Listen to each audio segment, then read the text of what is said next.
თავშესაფარი არის ქალის დაცვის უკიდურესი საშუალება. ანუ თავშესაფარში ქალი და ხშირად მისი ბავშვებიც გადაყავთ იმ შემთხვევაში, როდესაც სხვა კუთხით სახელმწიფო ვერ უზრუნველყოს საზოგადოებაში ქალის უსაფრთხო ცხოვრებას.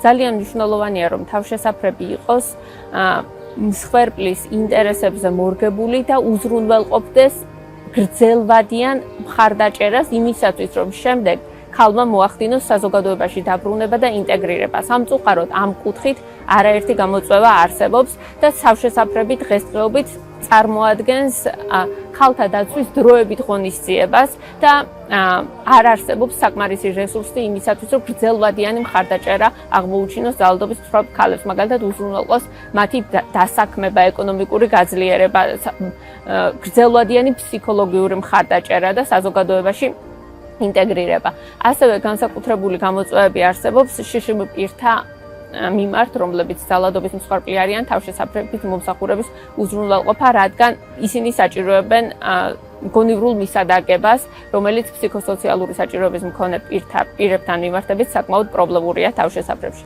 თავშესაფრები ასევე ქალთა მიმართ და ოჯახში ძალადობის მსხვერპლებისთვის არსებობს, მაგრამ ვერ თავაზობენ მსხვერპლებს სათანადო სერვისებს, თუ ისინი არიან მაგალითად ქორწინების, იძულების ან ადრეულ ასაკში ქორწინების, ბავშვობის ასაკში ქორწინების მსხვერპლების, ანუ სპეციალიზებული სერვისი ამ კუთხით არ გვაქვს.